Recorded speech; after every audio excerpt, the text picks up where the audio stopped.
Salut Nathanaël. Salut Marc. Merci de me retrouver Nathanaël. Tu es ce spécialiste de l'Anthropocène, c'est-à-dire en gros de ce qui nous attend pour l'avenir.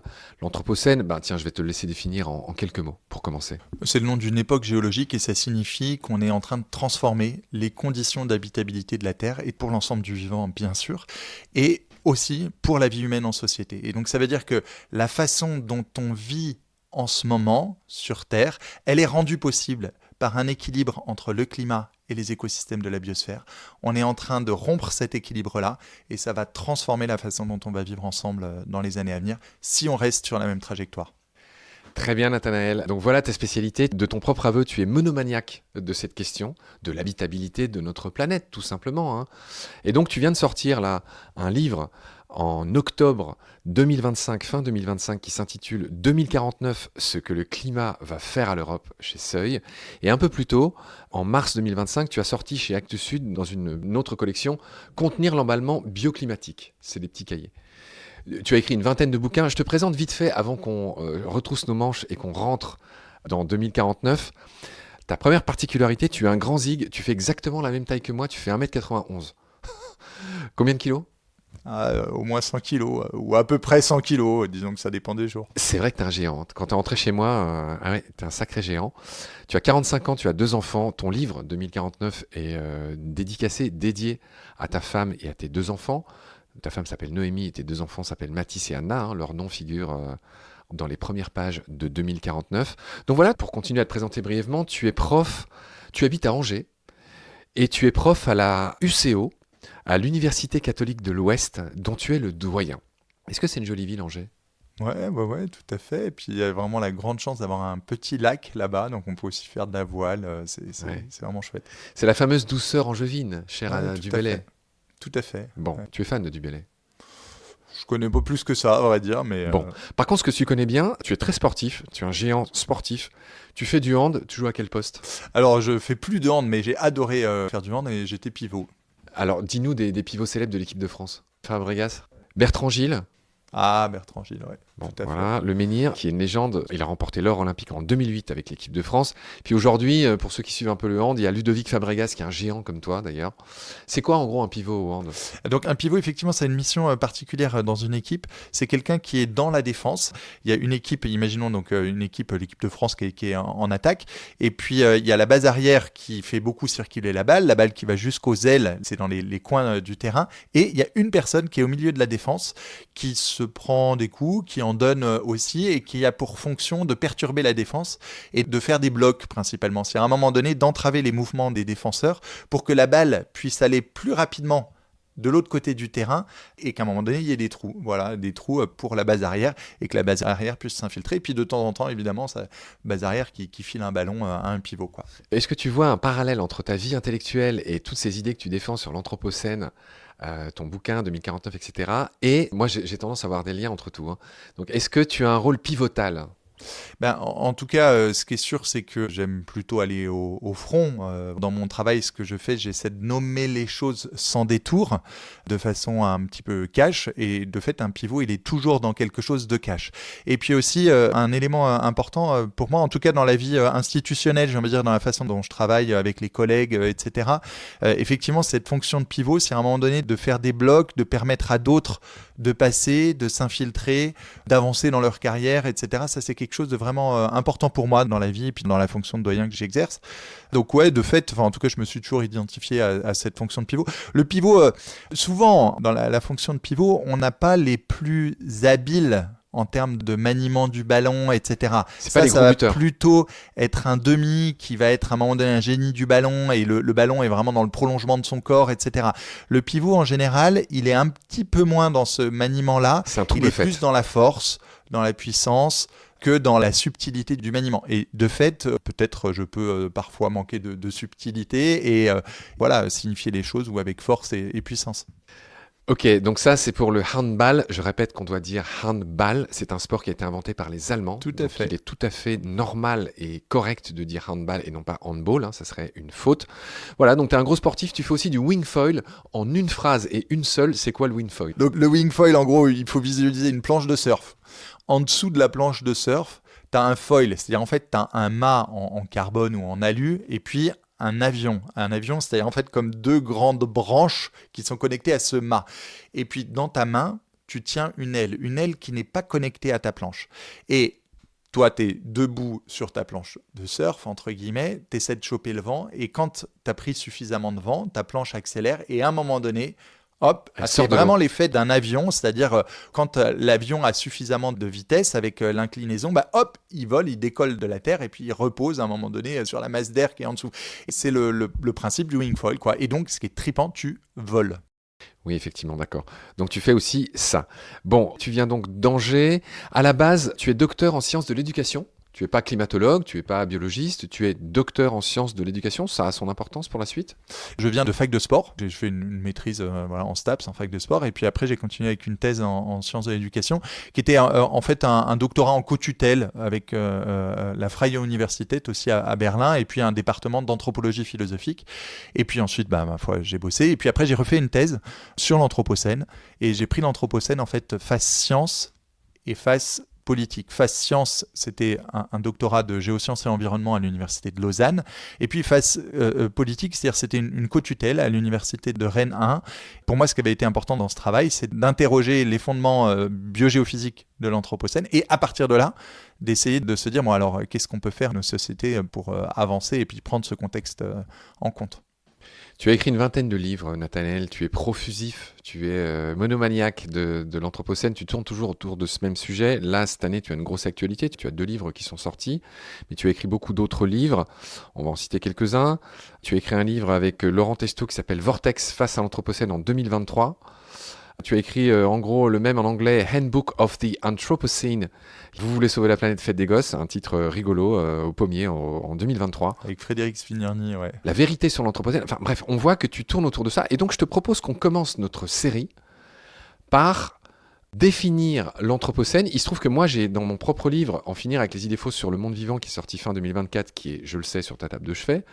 Dans mon propre livre, je consacre à l'anthropocène quelques pages pour dire, et c'est cette histoire que j'aimerais que tu nous racontes peut-être pour commencer, que ce mot, ça fait longtemps qu'on parle de l'anthropocène. Alors il y en a peut-être parmi celles et ceux qui nous écoutent à qui ce terme dit rien, il est un peu savant, mais anthropo ça veut dire l'homme, scène c'est tout ce qui désigne une ère géologique, et donc l'anthropocène désignerait, on aurait voulu qu'il désigne, eh bien en gros, cette nouvelle ère qui est marquée par, en gros, toutes les misères que l'humain fait subir à la Terre, le fait qu'on change le climat, ce qui est inédit dans l'histoire de la planète, eh bien ce terme, il y a une commission ad hoc qui bossait dessus, là, qui a bossé dessus un certain nombre d'années, dont tu fais partie.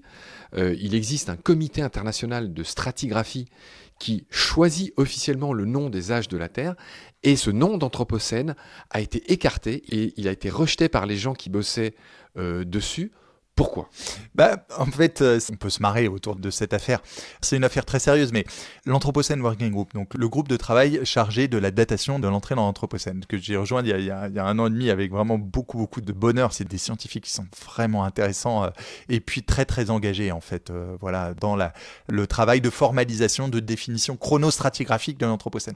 Et alors, l'Anthropocène Working Group a proposé une date en disant 1952. Voilà, pour différentes choses, avec un endroit en lien avec une analyse stratigraphique, etc. On pourra revenir là-dessus après. Et alors, pourquoi ça a été rejeté ? En fait, les géologues, quand ils parlent d'une datation, par exemple l'entrée dans l'Holocène, l'époque géologique dans laquelle on est encore officiellement, il y a 12 000 ans. Hein. Il y a 11 700 ans. Et c'est 11 700 ans before present. Et donc avant le présent. Et le présent, par convention, c'est 1950. Donc en fait, quand tu dis 1952, c'est le futur pour un géologue.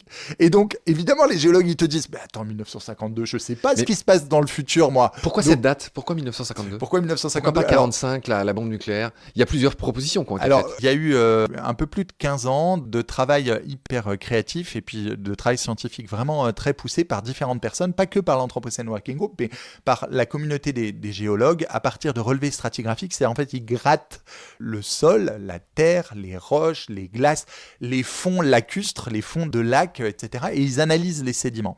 Et le truc, c'est est-ce que dans l'analyse des sédiments, il y a un endroit où on voit un avant et un après. Alors ça arrive à plusieurs endroits sur Terre où on identifie un avant et un après dans les couches qui se sont superposées. Et l'idée, c'est est-ce que cet avant et cet après, il est connecté avec 5 autres endroits précis à la surface du globe. Et s'il y a un endroit suffisamment évident, donc en fait il s'agit d'une évidence stratigraphique, d'une preuve manifeste, et qu'elle est corrélée à 5 autres endroits, alors on peut mettre au travail le fait qu'il s'agisse d'un nouveau moment, alors âge, époque, période, ère, éon, etc. géologique.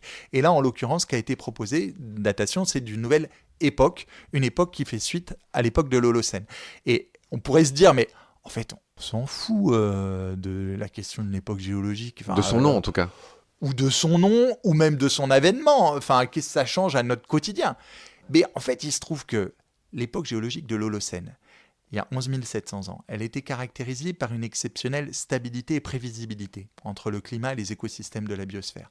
Et depuis plus de 2 millions d'années, on était dans des alternances entre des moments glaciaires et interglaciaires. Glaciaires plutôt longs, interglaciaires plutôt courts. Et là, l'interglaciaire stable et prévisible, il a donné lieu à des expérimentations agricoles qui ont pris. C'est-à-dire, on a commencé à planter du blé, du maïs, du soja, du truc, et ça a poussé. Alors, vu que ton mot-clé, c'est l'Anthropocène, et vu que moi-même j'ai bossé dessus, je voudrais redonner quelques repères pour celles et ceux qui nous écoutent. On l'a dit pour qu'on comprenne bien, en gros, là nous sommes dans une ère géologique actuelle qui s'appelle l'Holocène et qui signifie, de par son étymologie, l'ère du climat constant. C'est ce que tu as dit, c'est ce que tu viens de dire. L'Holocène, ça veut dire l'ère du climat constant, qui s'oppose à l'ère précédente qui s'appelait le Pléistocène, que j'ai surnommé dans mon bouquin l'ère des yo-yo climatiques. C'est ce que tu as dit, c'est-à-dire c'est les âges de glace, pour ceux qui connaissent les fameux dessins animés que tes propres enfants doivent regarder avec délectation, j'imagine. Matisse et Anna, c'est ça ? Tu me fais oui de la tête. L'Anthropocène est marqué par un moment qui est peut-être le plus important pour l'instant, malgré tout, dans l'histoire de l'humanité, qui est ce changement de paradigme, j'allais dire, entre ce qu'on devrait appeler les cueilleurs-chasseurs et les agropasteurs. C'est-à-dire qu'il y a 12 000 ans, pour la faire simple, je parle sous ton contrôle, ce qui s'est passé, c'est qu'on est passé d'une époque où les humains étaient des nomades qui étaient des cueilleurs-chasseurs, ils cueillaient beaucoup plus qu'ils chassaient, d'où l'inversion chasseur-cueilleur, on dit tout le temps, mais non, moi je préfère dire cueilleurs-chasseurs pour la raison que je viens de te dire, et ils sont progressivement devenus, au fil des millénaires, les premiers agriculteurs et les premiers éleveurs, ce que j'ai résumé par agropasteurs. Donc voilà, donc en gros il y a 12 000 ans, par convention, on a dit que c'était le début de l'Holocène, le début de l'ère actuelle dans laquelle on est. Je rappelle que le problème, c'est qu'il y en a qui pensent qu'on a tellement modifié de choses sur Terre qu'ils pensent qu'on a changé d'air et qu'on devrait arrêter de se placer dans l'Holocène et que maintenant, ils ont proposé qu'on soit dans l'Anthropocène. Cette question n'est pas réglée, le nouveau nom n'a toujours pas été choisi. Pour l'instant, on a rejeté Anthropocène. Alors, oui et non. C'est-à-dire que... Non, mais il n'y a pas de terme officiel. Surtout, on n'a pas décidé qu'on changeait d'air. Quand on regarde ce qui est en ce moment, eh ben, de fait, il y a des géologues qui disent mais ça, on ne peut pas se positionner là-dessus. Et l'autre raison qui est vraiment fondamentale, c'est des enjeux de pouvoir, ni plus ni moins. Et donc en fait, là, on est dans un temps où les géologues qui, de fait, sont partisans de l'Anthropocène comme époque géologique, ils attendent un petit peu et à un moment donné, ça va revenir à l'agenda. Et je ne doute pas que ça va être acté compte tenu de l'évidence des preuves stratigraphiques. Et après, il y a aussi tout un tas d'autres communautés scientifiques qui mobilisent le terme d'Anthropocène. Et donc le terme d'Anthropocène, il est arrivé dans tout un tas de communautés scientifiques. Les sciences du système Terre parlent de l'Anthropocène sans se soucier à certains égards de la façon dont les géologues le reconnaissent. Les philosophes aussi, etc. Disons qu'il est ni officiel encore, il n'est pas encore officiel. En fait, il est officiel. C'est-à-dire... Il est très critiqué surtout. On va y venir. Alors, c'est-à-dire, la question de l'officialisation, il faut bien reporter ça à des communautés singulières. Chez les géologues, pour qui l'officialisation importe compte tenu de l'institutionnalisation de leur discipline scientifique. Là, ça n'est pas officiel. Ce qui est officiel, c'est nous sommes en Holocène. Mais dans tout un tas d'autres communautés scientifiques, oui, de fait, on parle de l'Anthropocène comme quelque chose, et en sciences du système Terre, l'Anthropocène est vraiment le cadre interprétatif de référence qui permet de comprendre le fonctionnement de la Terre. Alors, comme je t'ai dit, j'avais pas fini, je voudrais vraiment donner tous les détails de ce terme et après on va voir les autres termes et pourquoi il est critiqué et ce qu'on propose à la place. Donc ce terme, il a été proposé en 2000 par des gens que tu connais très bien, Paul-Joseph Crutzen, qui est le prix Nobel de chimie en 1995, et un autre états-unien, Eugene Sturmer, et c'est eux qui proposent de nommer notre nouvelle ère l'Anthropocène. Voilà, qui commencerait à la fin du 18e, grosso modo, avec la révolution industrielle, et qui succéderait à l'Holocène, c'est ce que je viens de dire. Ce que j'ai dit tout à l'heure, c'est que les scientifiques qui ont bossé de la Commission internationale de stratigraphie, l'ICS, l'instance qui détermine officiellement les subdivisions de l'échelle, eh bien en 2015, ils ont rejeté le terme d'anthropocène, sachant qu'il y avait plusieurs possibilités. Toi, tu nous as bien résumé cette histoire de 1952, mais il y en a qui ont proposé que ce soit 1945, le premier essai d'une bombe A dans le désert du Nouveau-Mexique, qui est aussi une date cruciale de l'histoire de l'humanité. Et là où je voudrais t'entendre aussi sur ce mot anthropocène qui est imparfait, en fait, il y a un autre universitaire qui s'appelle Andreas Malm, qui est pour le coup suédois, si je ne dis pas de bêtises, et lui, il a proposé qu'on ne dise plus anthropocène. Lui, il propose capitalocène. Pourquoi ? Alors, je ne dirais pas qu'il a proposé qu'on ne parle pas d'anthropocène, mais lui parle de l'époque contemporaine comme étant celle du capitalocène. En fait, ce qui est important d'identifier avec l'anthropocène, il y a une pluralité de communautés scientifiques qui se saisissent de ce terme-là. On a parlé de la communauté des géologues. La communauté des géologues arrive en 2008-2009. La première communauté qui propose ça va être la communauté des sciences du système Terre, avec Crutzen et puis avec d'autres personnes, Stephen, etc., qui se mobilisent autour du terme. Et donc, en fait, on a un premier champ disciplinaire autour des sciences du système Terre qui mobilise l'anthropocène, puis ensuite les géologues, et puis ensuite, petit à petit, il y a un troisième champ disciplinaire, c'est le champ des sciences humaines et sociales, qui interroge en fait ce terme-là, et qui vont amener des critiques vraiment intéressantes à l'égard, on va dire, des sciences dures, entre guillemets, en disant, mais en fait, fondamentalement, on pourrait dire, mais qui est cet anthropos dont vous parlez ? Et nous, on ne connaît pas d'anthropos qui soit dénudé de caractéristiques économiques, sociales, culturelles, etc. On n'a jamais croisé un anthropos dans la rue. Ouais. Et il s'agit de savoir de qui on parle. Voilà. Ouais. En gros, ce que dit Andreas Malm, c'est que c'est pas l'humain en tant que tel qui est responsable, c'est le système économique dominant qu'il s'est choisi aujourd'hui, à savoir le capitalisme, pour le dire en une phrase. Oui, tout à fait. C'est pour ça que lui, il préfère parler de capitalocène, Andreas Malm. Alors, de fait, dans sa lecture de l'époque contemporaine, Andreas Malm, il cible avec force le capitalisme et de façon particulièrement juste. En tout cas, je me reconnais dans les analyses d'Andreas Malm. Ensuite, on a eu d'autres types de propositions conceptuelles alternatives comme ça, Oui. en disant mais c'est le thermocène fondamentalement. Thermocène, c'est-à-dire c'est la flamme, Ouais. c'est on crame, c'est Ouais. voilà. Et puis on a l'androcène, c'est le mâle, le viril. Ouais. Et puis on a c'est le thanatocène, c'est notre capacité à diffuser la mort de façon massive. Et on a l'agnotocène, c'est notre capacité à un moment donné à semer de l'ignorance, du doute, etc. Et bien sûr le plantationocène, c'est-à-dire la problématique fondamentale, c'est l'esclavage, etc., etc. Et en fait, le champ des sciences humaines et sociales, ils arrivent à cet endroit à amener une lecture politique. Excuse-moi, je te prie à nouveau de m'excuser. Alors, il y a 200 mots qui finissent par scène qui ont été proposés. J'ajoute à ceux que tu as dit, ceux dont je parle dans mon bouquin, anthropocène, qui s'écrit avec un E, qui a été proposé par Bernard Stiegler, qui est mort en 2020. Donc, anthropocène, l'ère de l'entropie. Donc lui, il parle de l'ère des automates et des cerveaux lobotomisés. Le plantationocène auquel tu fais référence, il a été proposé par la philosophe et biologiste états-unienne Donna Haraway et sa copine anthropologue Anna Tsing. Il y a le Cthulhucène proposé par la même, Donna Haraway. Alors là, ça fait référence aux forces chtoniennes de l'intérieur de la Terre, un Cthulhu, divinité chtonienne. Bref, il y en a un que j'aime bien, que tu n'as pas dit, c'est le Molismocène, qui a été proposé dès 1970 par Maurice Fontaine, le directeur de l'Institut océanographique de Monaco. Et molismo, en grec, c'est un mot qui désigne les déchets. Donc le surnom, c'est l'ère du poubellien, qui est intéressant.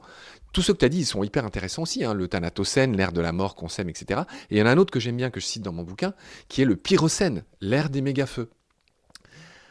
Eh bien, en fait, ces propositions conceptuelles alternatives, elles soulignent quelque chose systématiquement, elles viennent pointer du doigt les causes, les origines.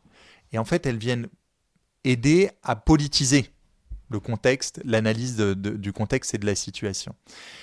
Et ça, c'est absolument essentiel. Parce que parfois, on peut entendre encore dans le champ des sciences sociales, mais on parle encore d'anthropocène, c'est pas le bon terme, il vaut mieux utiliser capitalocène, etc. Ça, c'est un débat qui est daté, c'est le débat des années 2010.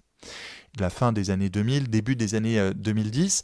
Après les critiques de l'Anthropocène portées par certains chercheurs en sciences sociales, les chercheurs, entre guillemets, sciences dures, ils ont revu leur copie. C'est-à-dire ils ont amené une différenciation économique, sociale, régionale, etc., dans leur analyse de l'Anthropocène, et puis des grands facteurs, des grandes variantes. Et donc, du coup, cette critique-là, elle a été vraiment prise en compte par les chercheurs sciences dures. Et dès qu'on est dans « il vaudrait mieux utiliser Capitalocène », moi, je ne suis pas de cet avis-là, parce qu'en fait, Capitalocène, c'est du pipi de chat par rapport à l'Anthropocène pour interpeller les politiques publiques. Et en ce moment, ce qui est essentiel, c'est d'interpeller les politiques publiques. Quand on dit Anthropocène, ça marque une rupture avec l'Holocène. Et en fait, une rupture avec les variabilités de température, entre autres choses, etc., de l'Holocène. L'Holocène, on l'a vu là, avec à un moment donné des expérimentations agricoles qui prennent la capacité de dégager des excédents agricoles, et ensuite on les a dealés, et ce qui fait qu'on est là tranquille mimile en train de causer, c'est parce qu'on a mangé quelque chose ce matin et qu'on mangera quelque chose ce soir, et peut-être qu'à un moment donné on s'arrêtera pour manger un sandwich. Le sandwich, il résulte de la maîtrise des écosystèmes. Notre pensée, notre dialogue, il résulte de notre capacité de maîtrise des écosystèmes. Toute la diversité fonctionnelle des sociétés, c'est ça. Et en amenant une rupture, en signifiant cette rupture avec l'Holocène, l'Anthropocène dit il y a un risque pour la pérennité des sociétés. Et le risque est tellement grand qu'on doit envisager des ruptures sociopolitiques pour contenir l'emballement du système Terre et pérenniser la vie humaine en société. Si on dit uniquement « et ça », on le charrie avec la force d'un débat scientifique controversé, non pas contradictoire, mais controversé. C'est dans les modes de production scientifique, ce sont plusieurs dizaines de milliers d'articles scientifiques sur l'Anthropocène qui ont été écrits. Et donc, en fait, il y a la force et la solidité de la production scientifique qui nous dit « rupture », donc des ruptures sont nécessaires. Capitalocène n'a pas le centième de la puissance de l'Anthropocène. Et bien évidemment, quand je dis Anthropocène, j'intègre le Plantationocène, l'Androcène, le Capitalocène, le Thanatocène, l'Agnotocène, etc., etc. Là, tu es en train de faire ton pivot au Horn, c'est-à-dire que ça fait plusieurs phrases que j'ai envie de te poser une question. Je te dis ça évidemment en riant, moi aussi j'adore le Horn. Et la question que je veux dire, c'est que je suis pas d'accord avec toi, mais c'est pas grave, on a le droit de pas être d'accord. Ce qu'a relevé Malm, c'est non, c'est pas l'humain en tant que tel qui est responsable, c'est les déviances qu'il s'est choisi comme modèle économique principal. Effectivement, je pense qu'on est d'accord tous les deux pour constater ça. Toi, si j'ai bien compris ce que tu disais, et là pour le coup, je ne fais que te redemander si j'ai bien compris, ce que tu es en train de dire, c'est qu'il vaudrait mieux se raccrocher à cette première proposition parce qu'elle fait consensus, c'est ça ? L'Anthropocène est là, dans le débat. Oui, mais c'est juste un nom. Mais là, on est en train de parler de la pertinence du nom qu'on lui choisit. Tout à Nommer fait. les choses, c'est déjà les posséder. Et en fait, l'Anthropocène est là. Le nom de l'Anthropocène est là dans les différents débats. En sciences du système Terre, en géologie, qui sont les deux débats profondément structurants pour l'univers des sciences humaines et sociales. Sinon, le risque, c'est quoi ? C'est en fait qu'on fasse des sciences humaines et sociales sans procéder de la matière. Les sciences du système Terre et la géologie étudient la matière. Et en fait, ils nous donnent un cadre structurant à partir duquel on peut interroger nos sociétés, leur développement et aussi, bien sûr, leur histoire et les causes profondes. Et bien évidemment que le capitalisme rentier et spéculatif, etc., il a une responsabilité absolument majeure et déterminante dans l'Anthropocène. Il n'y a pas de souci là-dessus et il n'y a aucun anthropocénologue, entre guillemets, qui nierait cet élément-là. Enfin, voilà, là n'est pas le sujet. Et régulièrement, on peut dire, mais en fait, c'est pas tous les humains qui sont responsables. Ben oui, mais Anthropos ne dit pas forcément que tous les humains sont responsables. Il y a une dimension téléologique dans l'Anthropocène. Qu'est-ce que ça veut dire téléologique ? Ça veut dire de finalité, c'est tous les humains qui sont les victimes de l'Anthropocène, et à commencer par les plus vulnérables. Et donc, dès qu'on dit Anthropocène, on amène aussi ce drame pour l'humanité, et après, de se batailler là-dessus et de pouvoir aller transformer les dizaines de milliers d'articles biogéophysiques pour leur dire, mais en fait, mobilisez plutôt Capitalocène, etc. Mais j'ai envie de dire, prenons l'Anthropocène et interpellons à ce moment-là avec force et puissance les politiques publiques qui, si elles ne rompent pas, eh ben, en fait, nous font courir le risque d'une déflagration de nos sociétés. Je comprends que pour le bien fondé et la bonne harmonie de la suite des travaux, tu donnes une prime au premier nom qui a été proposé. C'est ça que je comprends.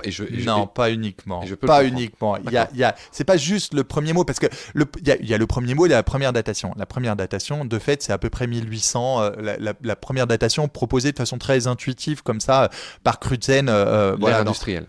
Ouais, voilà, tout à fait. Et puis après, ça a évolué. Et Crutzen, il a beaucoup évolué là-dessus. Et il s'est rallié à un moment donné à 1950, en fait, fondamentalement, et la grande accélération. Et puis ensuite, singulièrement, 1952. Et donc, du coup, il y a des évolutions à cet endroit-là. Et donc, c'est pas juste le premier qui a dégainé un mot qui était mal fagoté, etc. Non, c'est pas juste ça.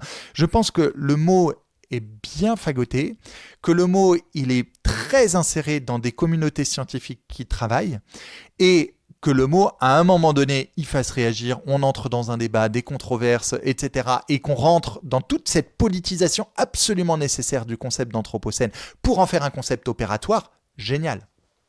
Mais parce que sinon, l'inverse, à un moment donné, quand on dit capitalocène, bah ouais, mais on dit pas androcène, ah ouais, c'est problématique. On dit pas plantationocène, bah ouais, c'est problématique, etc., etc. Là où, avec anthropocène, la mobilisation de l'ensemble des scènes alternatives peut être vraiment faite de façon intéressante. Le match de hand continue entre nous et il tient toutes ses promesses. Grand merci d'être là, Nathanaël. Je pense que voilà, on va s'arrêter là pour ce premier épisode dans lequel on a bataillé, toi et moi, en bon handballeur, autour du terme, de ses limites et de ses problèmes, mais aussi de ses intérêts de ce terme anthropocène.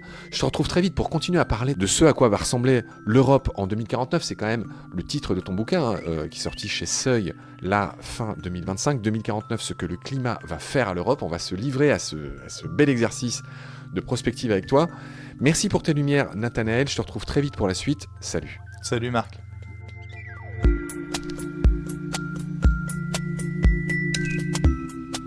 Tu vois, le monde se divise en deux catégories. Ceux qui ont un pistolet chargé et ceux qui creusent. Toi, tu creuses.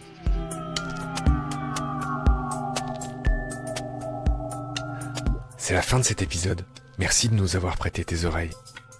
Maintenant, je m'adresse à ton cœur, car pour continuer, nous avons besoin d'un petit coup de main. 1. Pour commencer, tu peux partager nos liens à tes proches. 2. Très utile aussi, tu peux laisser des étoiles et surtout un avis sur Apple Podcast et sur Spotify. 3. Encore mieux, tu peux aussi faire un don ponctuel ou mensuel sur Helloasso ou sur Tipeee. Si tu aimes nos contenus, je te recommande mes 2 livres, En finir avec les idées fausses sur le monde vivant, aux éditions de l'Atelier, et Nomen, les origines des noms des espèces, aux éditions Ulmer.